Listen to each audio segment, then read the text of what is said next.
Final speaker today we have Kari Lake, please. Hello. Thank you. Good to see you all. Thank you, Chairman Culloden, for putting on this really important event today so we could hear a little bit more of what we all suspected, which is that big tech does not have the interests of the American people at heart. As a matter of fact, they're trying to destroy America through censorship. And I think it was absolutely alarming, and I don't even know if he's still in the room, what Dr. Epstein reported, how Google's censorship and manipulation of search results manipulate the outcome of elections. Google has a much bigger ability to decide who is running our country, running our states, running our cities than we the people do.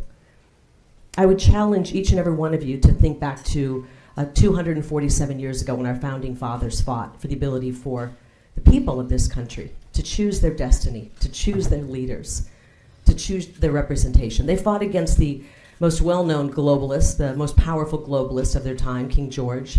And now we find ourselves in a situation where we are on a fast track toward globalism and, frankly, Marxism. And you have the ability to do something to change that.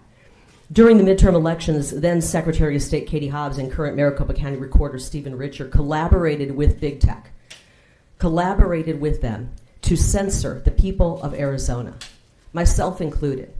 And I know that because I was putting out information back in 2020 about the Sharpies that were being handed out that bled right through the ballots. And we saw one of your experts today testify that Katie Hobbs' office actually was trying to find a way to just mass censor anybody who brought up Sharpies. They're part of the government truth squads, these people who are sitting at the top of our government. And we know, frankly, that at least one of them doesn't belong there. And I think everybody in this room knows that that election of 2022 was a fraudulent election, and it was sabotaged by some of the people who are running our election. What I really wanted to know was, since Google is tracking us with 200 plus apps, I believe that's what your expert said, they're tracking everything we do. They know what we want before we want it, and if we don't want what they're pushing, they'll find a way to make us want what they're pushing.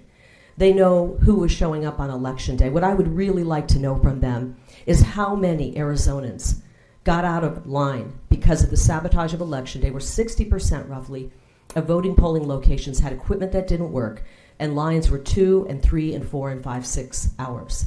How many Arizonans just walked out of line because they had children to pick up, perhaps at school, or Little League practice to make, or they had to get home and make dinner for their families?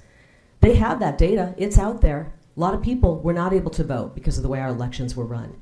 So we have fraud being pushed on the people. Our elections are theater. We have Google having more power than any entity in the world when it comes to choosing our leaders here in America.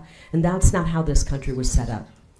Look, I would accept the results in a fair and square election any day. And if the tables were turned and I found out that elections were being run this way and the Republicans were winning them this way, if I found out that Google was giving an assist like this where 6 million votes were going to the Republicans over the Democrats, I would be the first one standing here saying, damn it, we got to stop this.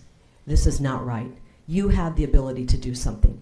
And I ask that each and every one of you, no matter if you have a D or an R or an I or whatever behind your name, will remember the oath you took to protect and uphold the United States Constitution, because it is hanging by a thread right now. And we don't have much time on the clock. It's not about me, it never has been. I ran when the people of Arizona asked me to run. And what I've seen in our elections is appalling. It's not comfortable to be in the middle of a fight to secure and reform elections, but here I am, and God's placed me here, and I'm willing to take up this battle. But I ask that you join me and you join the people of Arizona who have no faith in their elections, because our elections are merely theater to make us think we're choosing our elected officials, when in fact we're not.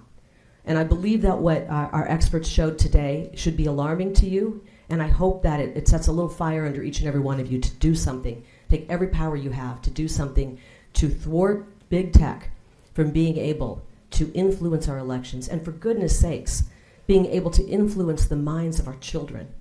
What they're doing to our children to indoctrinate them almost makes what's happening at our schools look like child's play.